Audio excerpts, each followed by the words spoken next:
어두운 하늘 아래 사는 인생도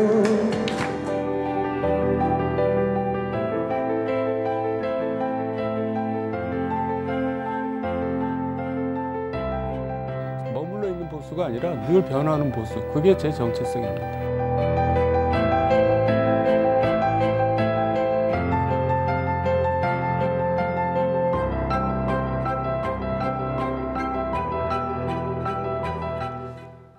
서울 송파을의 민주당 최재성 의원, 홍천, 철원, 화천, 양구인재의 자유한국당 황영철 의원 자리했습니다. 오늘 자리해 주셔서 고맙습니다.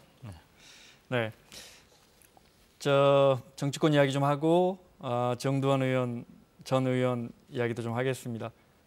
최재성 의원은 지난주에 정전 의원과 이 자리에서 이 시간에 말씀 나누셨는데 좀 뭐라 제가 드릴 말씀이 없네. 자, 청와대와 여야 5당 대표 회담 먼저 좀 여쭤봐야 할 것 같습니다. 1년 4개월 만에 참 어렵게 만납니다. 주제 정하지 않고 토론하기로 했는데 뭐 합의안이 좀 나올 것 같습니까? 황 의원님 보시기에?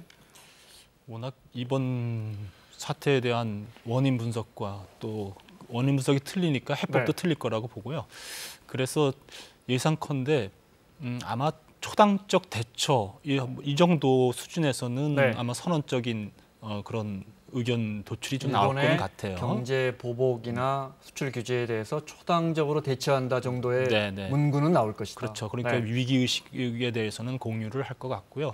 다만 원인이 무엇이었느냐, 아니면 또 해법이 무엇이냐, 또 이번에 정부의 대처는 어땠는가에 대해서는 상당한 시각 차이가 존재하기 때문에 그런 디테일에서 굉장히 차이가 있어서 아마도 합의문 형태로 잘 정리된 그런 의견으로 나오기는 어렵겠다, 이런 예상을 해봅니다. 또 워낙 오랜만에 만났잖아요. 또 여야가 그동안의 패스트트랙 지정 과정에서 이견도 너무 정말 생각의 골도 너무 깊었고 합의안 나오긴 쉽지 않아 보입니다, 지금 보기에는.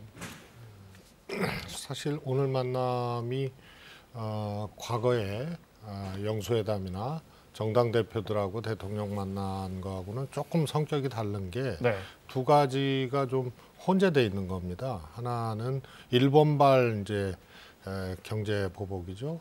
이것에 대한 대처를 어떻게 할 것이냐, 요 측면이 있고, 또 묵었던 이제 또 여야 간에 혹은 대통령과 나눠야 될 얘기, 이런 것들이 같이 있어서 어느 정도까지 어떻게 진행될지는 잘 모르겠습니다만, 아무래도 일본발 경제 문제, 이 문제가 이제 중점이 되지 않겠느냐 싶습니다. 물론 주제는 정하지 않았고요. 근데 이제 물론 황교안 대표가 특히 일본발 이 문제, 수출 보복 문제에 대해서 초당적으로 대처하기로 하고 만남을 요청했고, 그래서 지금 이 시각 현재 이제 아직 화면은 들어오지 않고 있습니다. 만남이 시작됐고, 이야기하셨으니까 국회 외통위에서 일수출 규제 규탄 결의안 채택이 불발됐어요. 자유한국당이 이거 반대하신 이유가 있습니까?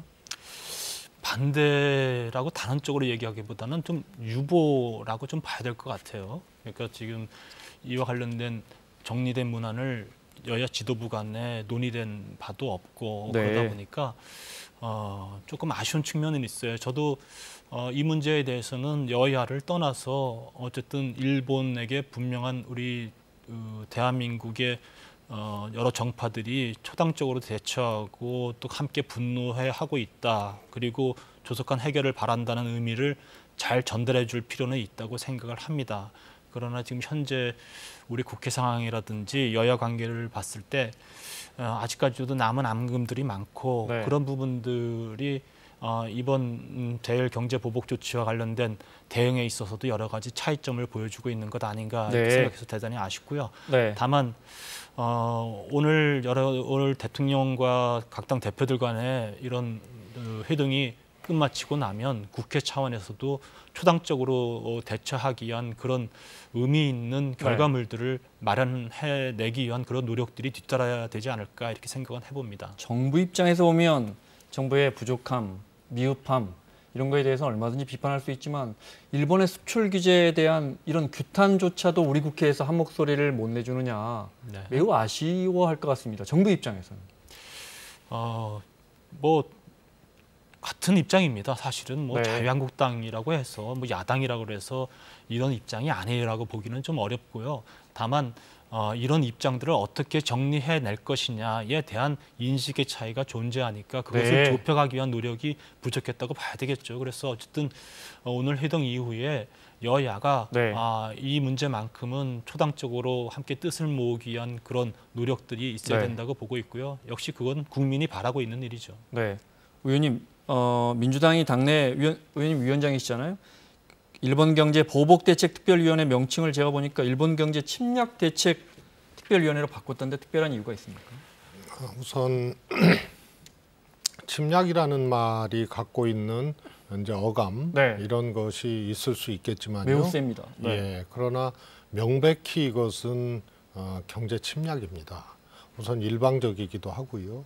또 외교적 문제를 경제 문제로 끌어들여서 공격을 한 거거든요. 네. 그래서 이건 국제사회에 통용되지 않는 것을 지금 일본이 했기 때문에 일본도 그 점 때문에 몰리고 있습니다. 7월 1일 날 이 경제 타격 카드를 꺼내면서 양국 간의 신뢰가 무너졌다 이런 표현을 썼거든요. 네. 그러다가 골문을 옮겼어요.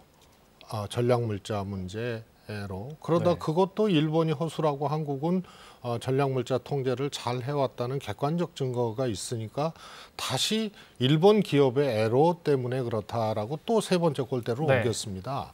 그래서 이것은 명백하게 일방적이고 외교 문제를 경제 문제로 끌어들이는 잘못을 했기 때문에 이것은 침략이다. 게다가 미래 산업, 주요 산업에 대한 이 공격의 의미도 분명히 있고 그런 근거들이 좀 있거든요. 네. 그래서 경제 침략이라는 용어가 정확하다 이렇게 판단을 했습니다. 그래서 특위위원회 명칭이 바뀌었다. 네. 어떻게 보십니까? 네. 여당의 목소리가 정부는 물론이고 여당의 목소리가 요 한 2, 3일 동안 뚜렷하게 강경해지고 있습니다. 네. 어떻게 보십니까?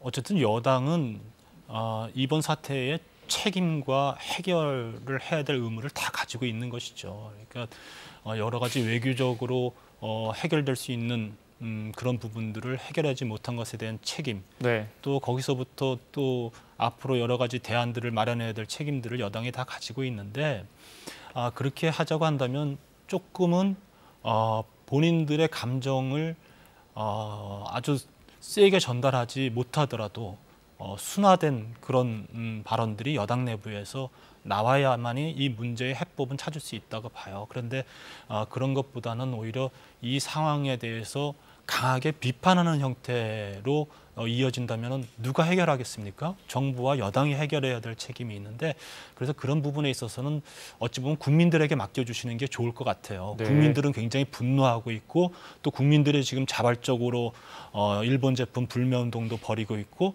이런 부분에 대한 분노의 표출은 국민들이 지금 굉장히 세게 하시고 네. 또 분노가 커지고 있기 때문에 그런 증오들을 잘 담아내되 어쨌든 여당은 이 문제를 증폭시키기보다는 해결하는 데 초점을 맞춰서 네.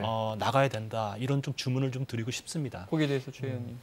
저는 야당도 집권 경험이 있지 않습니까? 그래서 이 정도 크기의 중대한 사안이면 어떻게 대처해야 되는지 그 요소들을 잘 알 겁니다.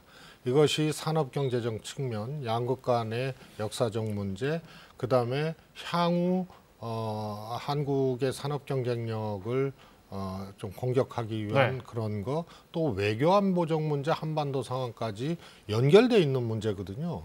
사안의 크기가 이렇게 크면 이 세 부분을 지금 언급을 했는데요. 저 강력한 카드를 아베 정부가 꺼내든 이유를 네. 그러면 이거에 맞는 총합적인 대응을 해야 됩니다. 두 번째로는요. 이게 국제사회의 여론이나 이 관계들이 굉장히 중요한데 양국 간에 치고받는 피해로만 생각하면 당연히 우리가 더 크죠. 그러나 반도체의 경우에도 글로벌 생태계, 분업체계, 공급체계가 있거든요. 이것의 파괴자로 일본이 규정이 되는 것이 일본으로도 굉장히 큰 부담이고 피해인데 네. 이 초기 단계에서 정말로 대응을 잘했습니다. 그건 야당도 알 거예요. 아베 정부를 전략적 신격화시키는 흐름도 있었습니다. 철저하게 오랫동안 냉정하게 준비해서 두렵다 무섭다 이런 기류들이 있지 않습니까? 네. 그런데 그렇게 생각할 정도가 무색하게 꼴대를 3번이나 옮겼어요. 그래서 외교적 문제를 경제 문제로 끌어들이는 이 네. 우리 정부의 프레임이 상당 정도 성공을 해서 아베 정부가 일본 정부답지 않게 계속 입장을 흔들렸던 바꾸고 있다. 거거든요. 네. 그래서 이런 점들을 잘 보면 정부가 대응을 잘하고 있고 그 프레임의 그 전략적인 이 포인트를 잘 잡은 거죠. 네. 그래서 계속 도망다니고 있는 거예요, 지금 아베 정부가. 알겠습니다. 그 네, 어쨌든, 간단하게. 예, 어쨌든 그 책임 당연히 일본 아베 정부가 잘못하고 있죠. 잘못하고 있는데 결국은 대응을 잘했느냐 못했냐의 문제는 결과가 어떻게 나타났냐에 따라서 판단을 내릴 수가 있는데 일본은 결국 이 경제 보복을 단행을 했고 이걸로 인해서 대단한 경제 위기가 우리에게 닥칠 거라고 국민들은 걱정하고 있어요. 또 우리 기업을 하시는 분들 걱정하고 있고요. 그렇다고 한다면 처음서부터 이 상황이 올 때까지의 상황들에 대해서 대응을 잘했다라고 평가하기보다는 네. 무엇이 잘못돼서 여기까지 왔는가에 대한 그런 또 냉정한 규명은 또 필요할 것 같아요. 그런 알겠습니다. 측면에 있어서 네. 최재성 의원님이 맡은 역할은 이 문제에 대해서 비판하거나 또 국민들에게 이런 분노의 정서를 전달하는 입장보다는 결국은 해결해야 되는데 앞장서야 될 큰 네. 역할을 맡고 있다고 봐요. 그 점에 알겠습니다. 있어서 좀 더 심사숙고하고 또 진중하게 좀 어떤 역할을 해줬으면 좋겠다 이런 네. 바람을 전해봅니다. 자, 뭐 하실 예. 말씀이 많으시겠지만 오늘 이 자리가 정도원 전 의원님 저희가 한번 돌아보는 자리라서 그 이야기를 하겠습니다. 두 분 기억하시는 정도원 전 의원은 어떤 분입니까? 저는 인연이 많으시죠? 많죠. 그러니까 제가 정치 이제 중앙 정치에 입문하면서 미래연대에서 같이 활동을 하면서 네. 있었고 그리고 뭐 현역으로 같이 하면서 저는 뭐 의원님이 아니라 두원이 형이었죠. 그래서 많은 정치적인 조언들도 받았고 그리고 전반적으로 정도원 의원님께서 생각했던 사고, 인식 그리고 정치를 바라보는 여러 가지 견해가 참 많이 비슷했어요. 네. 그리고 당내에서 개혁적이고 합리적인 보수의 입장을 대변하기 위해서 함께 뜻을 모아왔었던 그런 기억들이 있기 때문에 저로서는 큰 정말 따뜻했던 형을 잃었던 마음과 네. 또 한편으로는 굉장히 소중한 정치적 동지를 잃었다라는 그런 생각이 많이 겹치고 있습니다. 매주 목요일 이 시간에 방금 화면에 나간 정청래 전 의원과 늘 이 자리를 지켜주셨는데 참 이 지근거리에서도 보면서 이야기를 나누면서도 그렇게 심적으로 많은 고통을 받고 계신지는 몰랐습니다. 최 의원님 기억하시는 정도원이라는 정치인은 어떤 사람입니까? 우리 정치인 중에는 그야말로 휴머니스트죠. 그리고 문화예술에 대한 사랑과 이런 것들이 또 컸던 분이고 그러면서 또 권력의 사유화나 네. 부당한 것에 대해서는 또 불이익이 뻔히 예상돼도 그래도 목소리를 내고 얘기했던 그런 일종의 이제 정의감이 또 근저에 있는 분이다. 그러면서 좀 뭐라 그럴까요? 우리 여당 정치인들도 정도원 의원에 대해서는 굉장히 평가를 높게 해왔죠. 그것이 이제 균형감이 또 상당히 있는 분입니다. 보수는 보수대로 길을 제시하고 또 비판할 때 하고 또 어느 정권이든지 그것이 민주당의 정권이든지 또 자유한국당이 집권했던 시절이든지 지적을 마다하지 않았던 이런 이제 균형감을 또 갖고 있는 분입니다. 네, 고 정도원 전 의원은 지난주 목요일까지 저희 사사건건에 모두 40회 나오셨습니다. 그 사이에 지각 한번, 결석 한번 안 하셨습니다. 늘 옷 매무새 하나 흐트러짐이 없었고 거침없는 비판들, 특히 기존의 정치권 문법을 벗어난 비판으로 한 발 더 나은 정치를 주문했던 것으로 기억합니다. 저희 사사건건에 나와서 했던 발언들 몇 개 모아봤습니다. 가장 많이 지적한 부분은 역시 보수에 대한 걱정이었습니다. 보수의 그 적극적인 가치를 얘기해 보수인 거지. 반문이면 다 보수입니까? 그럼 문 없어지면 보수는 어디로 가죠? 그렇죠. 저야말로 보수죠. 보수는 현실에 기초한 거거든요. 근데 현실이 변화하잖아요. 그 보수도 변해야 됩니다. 머물러 있는 보수가 아니라 늘 변화하는 보수. 그게 제 정체성입니다. 지금 이제 한반도를 둘러싼 환경과 네. 또 시대가 많이 변했는데 저런 이제 식의 발언은 과거 흘러간 노래를 이제 반복하는 것 같아요. 그러니까 박정희 전두환 시대의 냉전 논리 그대로 유지하고 있거든요.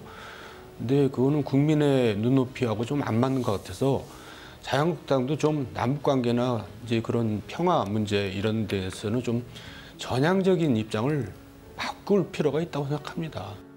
정부에 대해서도 쓴소리를 이어갔는데요. 부메랑 자업자득 이런 말 하는데 이 정부가 너무나 적폐청산 작업한다 그러면서 과거에 대해서 무자비하게 또 무리하게 이제 수사를 하고 조사를 하면서 기준이 높아진 거예요. 그러니까 자기 네. 자신한테 그게 돌아온 거죠. 그 세상 일이라는 게 이렇게 쉽게 생각하면 안 됩니다. 문재인 대통령에게 지금 필요한 거 저희가 질문을 이렇게 드릴까요? 막히면 돌아가십시오. 계속 직진하다가는 본인이 막힐 겁니다.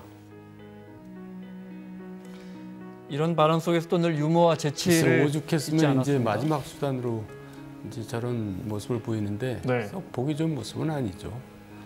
저는 삭발에 대해서는 옛날부터 반대를 했습니다. 뭐 머리가 또 잘하니까요. 네. 뭐 그렇게 비장해 보이지는 않는데요. 일식집 여셨다고 들었는데. 그게 뉴스가 되나요? 죄송합니다. 무리를 빚어서. 저도 월급 받는 평생 월급 받다가 이제 남의 월급도 이제 한번 줘보려고. 저걸 기사화한 데가 있어요. 저 삭발 투쟁 자유한국당 그래봤자 머리는 다시 자란다. 정치인 정두원이 요구했던 보수와 지금 현실의 보수와 어떤 차이가 있다고 보십니까? 뭐 현실의 보수를 얘기하면 지금 자유한국당의 현 모습에 네. 대한 그런 진단이라고 볼 수 있는데요. 마음에 안 들어 하셨죠. 그리고 자유한국당이 지난 탄핵 이후에 개혁적이고 합리적인 보수로서 그리고 촛불에 나섰지만 그래도 보수를 사랑하는 중도 보수층을 끌어안는 그런 모습으로 다시 태어나기를 바랬는데 그런 모습을 보여주지 못한 자유한국당에 대해서 굉장히 실망하셨고 그리고 좀 변화되기를 바랬었던 그런 마음들이 네. 여러 인터뷰에서 잘 나타나고 있다고 생각이 듭니다. 네. 흔히 뭐 풍운, 비운 이런 언급들이 많이 되더군요. 정두환 전 의원 돌아가시고 나서 최재성 의원과는 17대 물론 같이 하셨을 것 같고요. 그때부터 같이 하셨나요? 네. 그렇습니다. 경력을 좀 볼까요? 네. 보시면 아시겠지만 경기고에 서울대학교에 제가 알기로 경제학과인데 잘못됐는지 모르겠습니다. 행정고시, 네, 또 삼선의 국회의원, 부시장. 너무 전형적으로 좋은 스펙을 가진 정치인이었어요. 네. 저는 17대 때부터 네. 같이 했습니다. 그리고 지난 20대는 또 정두원 의원은 낙선을 하셨고 네. 저는 이제 불출마를 했고요. 네. 그리고 작년 보선으로 보궐선거로 들어오셨고요. 네. 들어갔죠. 그래서 17대 때 또 18대 때 그러니까 MB 대통령이 집권하기 전까지의 정두원 의원의 모습은 지금 모습하고 또 조금 달랐어요. 네. 조금 더 뭐라 그럴까요? 밝았고 조금 더 이렇게 능동적이었다 그래야 되나요? 네, 네, 그렇습니다. 그러면서 오히려 MB 집권 이후에 좀 고초도 당하시고 이러면서 조금 태도 변화, 문법 이런 것들이 또 네. 바뀌지 않았나 생각합니다. 내적으로는 더 오히려 유해지신 것 같아요. 내적으로는 저희가 네. 네. 처음에 예. 알려지기로는 이해찬 총재가 권유했다는 말도 있고 어떻게 해서 이렇게 MB와 이렇게 같이 만나게 된 겁니까? 물론 이제 그 정계에 입문한 것은 이해찬 총재의 권유로 입문한 것은 맞고요. 네. 그다음에 MB하고의 인연은 그래도 그 MB가 서울시장 할 때 정무부 시장으로 발탁하면서 거기서 이제 어쨌든 굉장히 소중한 관계가 형성이 됐다고 봐야 되겠죠. 그리고 그러나 어쨌든 MB가 대통령이 되고 난 이후에 결국은 이 정치 권력의 네. 아주 이런 비정함이랄까요? 이제 그런 것 때문에 굉장히 가슴 아파했고 그리고 MB가 대통령이 되고 나서 정말 제대로 된 국정 운영이 되기를 바랬고 그리고 거기에는 좋은 인재들이 발탁돼서 잘 운영되길 바랬는데 그런 것이 정두원 의원이 보기에는 초기서부터 굉장히 실망스러운 네. 그런 것들이 보여졌고 그래서 그에 대한 좀 더 분명한 메시지를 대통령에게 전달하는 과정에서 대통령께서도 그것을 받아들이지 못했고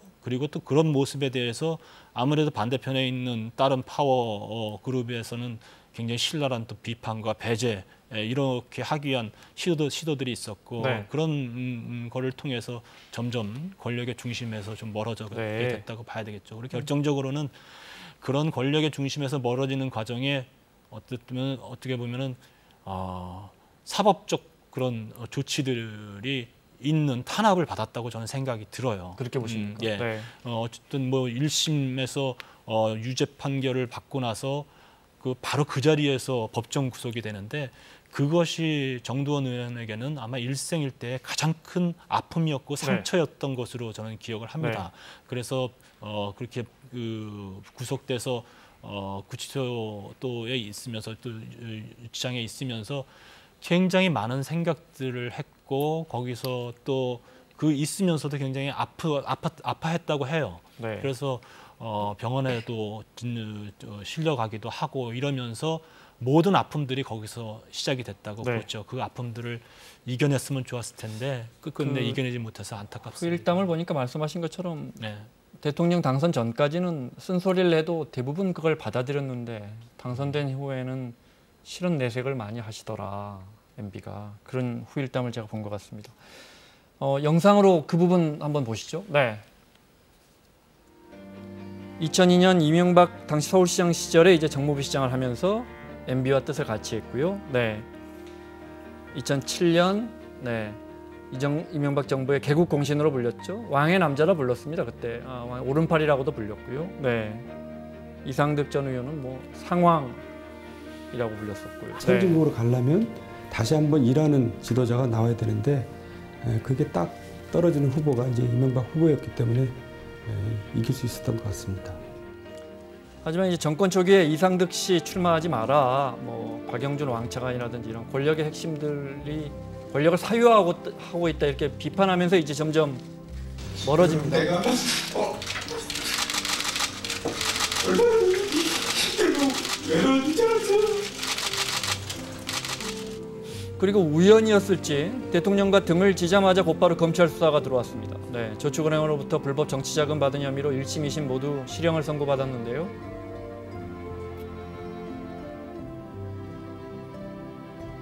이 정부 내내 저는 불행했습니다.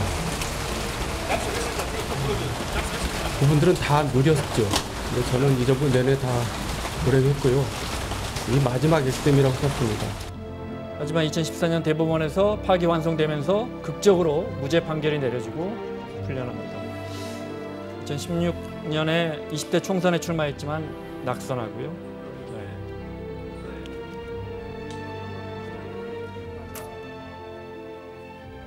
파란만장했던 정치 인생 돌아봤습니다. 그때 결정적으로 MB와 등을 지게 된, 멀어지게 된 배경은 뭐 어떤 게 있습니까? 결국은 그 당시에 그 대통령을 둘러싼 두 개의 큰 파워 그룹이 있었는데 네. 그것이 바로 이제 SD 그룹과 또 정두원 의원이 상득, 관한 네. 이제 또 이런 젊은 그룹이 좀 있었죠. 네. 그런데 그런 과정 속에서 대통령께서 결국은 선택을 하신 거죠. 형의 손을 들어준 겁니다. 그렇죠. 그러다 네. 보니까 그렇게 됐다고 보고요. 어쨌든 제가 저때 그 기억이 생생하게 나는 것이 네. 이제 18대 국회의원 선거를 앞두고 저도 이제 공천을 받은 상태에서 이상득 의원의 불출마 요구와 관련된 서명 작업을 하기 위해서 정두원 의원이 저한테 전화를 걸어서 왔었습니다. 네. 여러 가지 사항들을 이야기하고 그리고 이것에 동참해줬으면 좋겠다고 했을 때 정치를 선거를 앞둔 입장에서 굉장히 고민이 많았는데 적어도 정두원 의원이 생각하는 거라면 같이 따라도 되겠다라고 생각해서 저 이름을 올리셨어요? 이름을 같이 올렸었죠. 네. 그래서 물론 이제 그것이 결과물로 나오진 않았지만 이제 저런 것에 또 정두원 의원이 주도를 하면서 네. 더더욱이 이제 이상득 의원님과의 관계가 더욱더 크게 간극이 벌어지고 네. 이제 거기서부터 완전히 이제 밀려나게 되는 상황이 이상득 됐죠. 의원은 그때 당시 제 기억에 만사 형통, 형을 통하면 안 되는 게 없다. 대통령의 형을 통하면요. 그 뒤에 물론 술의 혐의로 구속되고 어떻게 보면 그때부터 MB 정권의 어떤 도덕성의 뿌리가 흔들리게 된. 제가 드리고 싶은 질문은 그때 저런 조언들을 받아들였으면 MB 정권이 더 튼튼하게 나아갈 수 있지 않았을까 싶어서요. 그럴 수도 있죠. 근데 저는 조금 다른 측면도 한번 좀 봐야 네. 된다. 첫 번째 이제 정당의 존재 이유는 이제 집권 아닙니까? 그래서 자기 정당의 정책과 노선을 책임 있게 이 추진을 하고자 집권을 이제 하는 건데요. 죄송한 얘기지만은 이 민주당은 왜 집권해야 되는가? 스스로가 자유한국당은 왜 집권해야 되는가? 이것에 대해서 좀 절실함이 있어야 되는데 아까 화면에서도 정도현 의원께서 MB 대통령 개인의 능력으로 좀 얘기를 했거든요. 네. 그래서 그 정당과 그 정치 세력의 절실한 이유가 사실은 이 자유한국당에는 좀 공유되지 못했던 거 아니냐. 그다음에 두 번째로는 이제 이상득 의원의 18대 불출마를 서명운동을 주도했고 실패로 돌아갔고 네. 이상득 의원은 당선됐고 그야말로 이제 상황이라는 얘기를 들었죠. 만약에 죄송합니다. 민주당이었으면은 대통령의 형이었다. 그러면은 아마 불출마가 이렇게 이루어졌을 겁니다. 다시 말해서 공적인 영역을 위한 헌신이나 네. 그런 것들이 이제 통용되지 않으면서 정두원 개인의 뭐랄까요 진실성 이런 것들이 좀 이렇게 좌절되는 그런 과정이었거든요. 이게 더 뭐 민주당도 마찬가지고요. 정당이 꼭 갖춰야 될 그런 내용들이 결격이 되면 이런 이제 안타까운 결과들이 나오는 거죠. 지금 문재인 대통령에게 저렇게 직언하는 사람이 있습니까? 대통령에게는 어느 분이 대통령이 되든 간에 대통령을 꺾겠다고 하는 분들은 굉장히 드물어요. 어떤 이견이 있을 네. 때. 그러나 꺾든 못 꺾든 그 의견을 여과 없이 얘기를 하는 요 지점이 굉장히 중요한데 굉장히 드뭅니다. 그게. 네. 어느 대통령이든 간에 뭐 저만 해도 네. 그런 것을 여과 없이 한다고 감히 자부를 하는데요. 그런 얘기를 할 수 있느냐 없느냐가 굉장히 중요한데요. 문재인 대통령은 뭐 노무현 대통령도 토론을 즐겨 하시고 네. 또 그런 일종의 논쟁도 마다하지 않으셨던 그런 걸로 유명하지 않습니까? 문재인 대통령도 말씀을 드리고 토론하는 것 자체에 대해서는 어떤 거리낌이 없는 그런 겁니다. 그걸 잘 받아들이십니까? 그거는 두 번째 문제인데요. 네. 문재인 대통령이 우유부단하다, 결단력이 없다. 그 얘기를 2012년 정치 입문하셨을 때부터 어떻게 보면 꼬리표처럼 따라다녔거든요. 네. 저는 그것이 과거 정치하고 문법이 다르고 정치 스타일이 다르기 때문에 이름하여 새 정치를 할 수 있는 분이기 때문에 불편했던 것이다. 이렇게 저는 얘기를 했지만 그 우유부단 결단력이 없다는 얘기는 결국 실제로 그렇지도 않는데요.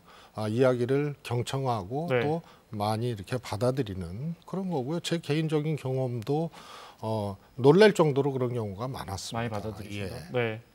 2011년에 정두원 전 의원이 쓴 가상 유언장이 있더군요. 요즘 화제인데 잠깐 볼까요? 네. 이제 와서 고백하지만 난 너무 완벽한 인생, 후회 없는 인생을 추구해왔다. 그 덕분에 내 인생은 너무 고달팠던 것 같다. 이제 좀 여유를 가져보려 했더니 하느님은 그 기회를 안 주시는구나. 자녀들에게, 아들, 딸에게 보낸 겁니다. 누구나 그렇듯이 내게도 혹독한 시련이 많이 있었지만 결국 그것을 극복하면 내 인생이 한 단계 업그레이드 되구나. 너희도 가급적 정치는 안 했으면 좋겠다. 여기에 발을 담그면 빠져나오기가 참 힘들다. 늘 권력의 정상을 향해 가야 하니까. 동의하세요? 빠져나오기? 동의하는 부분도 있고요. 네. 또 동의하기 어려운 부분도 솔직히 있죠. 어쨌든 저 당시에는 정치를 네. 계속 하면서 유언장을 썼기 때문에 정치에 남아있는 상태에서 정리된 생각이라고 들고요. 그렇군요. 네. 예, 예. 그리고 아마도 정말 모든 것을 좀 내려놓고 좀 더 편안하게 있는 시간이 주어졌으면 좋았을 텐데 하는 그런 좀 아쉬움이 있어요. 그러나 사실은 계속해서 본인도 여러 가지 본인의 이런 병적인 문제라든지 정신적인 문제라든지 네. 그런 아픔과 상처를 다 안고 있으면서도 다시 정치의 일선에 나와서 이 나라를 위해서 무언가를 해야 되겠다. 그리고 좀 개혁적이고 합리적인 보수를 만드는데 큰 역할을 해야 되겠다는 그런 간절한 바람들이 아직도 가슴속에 남아 있었던 것이죠. 네. 예, 그런 것들을 다 풀어놓지는 못한 상태에서 쓰여진 유서가 아닐까, 네. 쓴 글이 아닐까 자, 이렇게 생각이 저는 듭니다. 그렇게 생각했습니다. 부시장 때 저 출입 기자였었는데 예. 경기고 나와서 서울대 나와서 행정고시 붙고 부처에서 잘 나가다가 서울시 부시장하고 국회의원 3번 하고 대통령의 왕의 정말 최측근이 되고 그러다가 구속되고 정말 지난 10년이 너무 이게 출렁거렸거든요. 그런데도 참 평정심을 잃지 않으신다 이렇게 생각했는데 본인은 매우 고통스러운 예. 그런 과정을 그렇죠. 사실은 뭐 저나 여기 최재성 의원님이나 우리 정치 또 국회의원 하면서 수많은 갈등과 고뇌랄까 또 뭐 아픈 순간들이 참 많이 있어요. 그런데 네. 그런 순간들을 겉으로 내놓기는 참 어려운 거예요. 그리고 어쨌든 그런 것들을 다 좀 이렇게 녹여내고 본인은 평정심을 갖고 담대해지려고 굉장히 노력을 하게 되죠. 근데 결국은 그것을 끝까지 이겨낼 수 있느냐. 네. 버텨내는 힘이 있을 수도 있고 결국은 그 버텨내지 못하고 거기서 그 아픔 속에 묻혀버리는 그런 상황들이 생길 수가 있는데 정두원 의원님께서도 정말 이겨보려고 많은 노력을 해오셨던 네. 것 같아요. 그런데 끝끝내 이기지 못했다 네. 그런 생각이 듭니다. 조금 다른 측면이 또 있지 않나 싶어요. 정두원이라는 정치인은 과연 어디가 자기 정치적 목표의 종점이었을까? 저는 대통령 꿈이 있었다고 봐요. 그리고 최소한 MB 대통령이 집권했을 때 자신의 생각과 뜻을 펼칠 수 있는 그 권력의 어떤 지점 이런 것을 생각하고 그렇게 가고자 했어요. 제가. 네. 그게 이제 좌절됐죠. 그래서 그 가상 유언장에서도 한번 발 담그면 네. 빠져나오기 힘든 이유를 계속 권력의 정점으로 가야 되니까 이렇게 표현을 했거든요. 그래서 정두원이라는 정치인 안에도 그게 있었다. 그래서 네. 그 좌절의 역사가 본인을 더 힘들게 했다. 이렇게 보고요.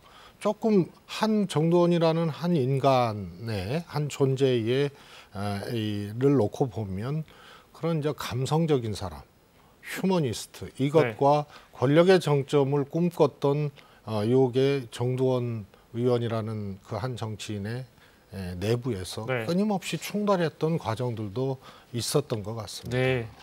시간이 다 됐는데 저희가 준비한 영상은 많이 남아 있고 그래도 이건 봐야겠습니다. 네. 이 최재성 의원님 나옵니다. 영상 보겠습니다. 이게 2005년 네. 열린우리당과 한나라당 의원 6명이 밴드를 정문원 의원 보이고요. 네. 멤버가 최재성 의원, 박영선 의원, 최재성 의원 진짜 젊네요. 네. 두 분이 보컬이었던 것 같은데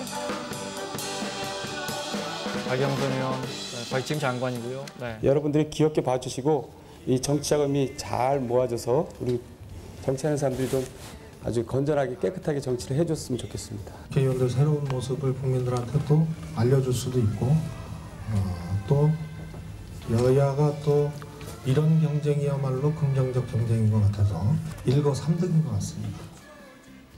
저 밴드를 왜 만든 거예요? 우리 중앙선거관리위원회에서 네. 그러니까 10만 원 그 개미 후원, 깨끗한 후원금을 모으자 네. 이런 캠페인을 10만 원까지 세액 공제되니까. 예, 네. 기획하면서 여야가 같이 밴드를 결성해서 그 캠페인을 하자 해서 했던 겁니다. 네. 두 분 중에 누가 메인 보컬이셨어요? 너무 이렇게 칼같이 딱딱 나눠서 그래서 예, 네. 했습니다. 예. 알겠습니다. 마무리를 해야겠습니다. 오당 대표, 문 대통령과 오당 대표 회담 시작한 게 30분 지나갑니다. 네. 고 정두원 의원이라면 오늘 문재인 대통령에게 어떻게 조언했을까요? 그냥 생각을 좀 해봤는데 정두원 의원이면 되게 제발 편하고 직선적으로 이야기하시거든요. 글쎄 제발 좀 그랬을 것 같아요. 국민들이 좋은 결과물들을 만들어내기를 좀 바라고 있고 네. 그리고 이런 국난의 상황 속에서 그래, 뭐 제대로 답이 안 나올 것 같고 그런 것이 걱정이 돼서 제발 좀 이런 네. 아주 그런 감성적 표현을 하지 않았을까 생각이 드네요. 정두원은 그럼 황교안 오늘 저 회동에 참여하는 황교안 대표에게 뭐라고 조언했을까요? 과거에 이명박 정부 때도 글로벌 금융위기가 왔잖아요. 그때 저희 야당이었습니다만 정말 먼저 막 적자 재정하자 그러고 통화 사업 하자 그러고 그랬죠. 아마 정도원 의원도 경험이 있을 텐데요. 터달지 말고 일본의 저 정도의 문제면은 초당적으로 해야 되니까 오늘은 터달지 말고 합심해라. 그리고 앞으로 그렇게 초당적으로 하겠다고 해라. 그거 딱 하나로도 국민들이 좋아할 거다. 네. 이런 아주 심플하게 얘기했을 것 같아요. 알겠습니다. 자, 고 정두원 의원 저희 프로 나와서 또 그동안의 정치적 발자취 저희 간단하게 한번 돌아봤습니다. 최재성, 황영철 의원과 함께했고요. 저희 사사건거리에서 마지막으로 정재원 의원의 노래 준비했습니다. 그걸로 마치겠습니다. 오늘 고맙습니다. 네. 저의 정치 인생, 제 인생 전체를 비교해 보면 바로 불관용, 불인내였습니다. 제 깐에는 용기를 가지고 할 말을 하고 할 일을 한다고 했는데 언론에서는 그리고 언론 주변에서 늘 저를 권력 투쟁한다고 몰고 갔습니다. 저는 정말 억울하고 답답했었지요. 하지만 곰곰이 반성해 보니까 제 언행에는 늘 경멸과 증오가 깔려 있었다고 저는 인정하지 않을 수 없었습니다. 그러니까 그렇게 권력 투쟁으로 받아들여진 거라고 저는 생각합니다. 제게 성찰의 기회를 준 고난의 시간들이 저에게 진정 축복이었다고 저는 생각합니다. 그대여 아무 걱정하지 말아요. 우리 함께 꿈을 꿉시다. 그대 힘든 기억들 모두 버리고 그대 정두원과 희망 세우고 지나간 동안 열심히 뛰었죠. 우린 미래가 있죠. 정두원에게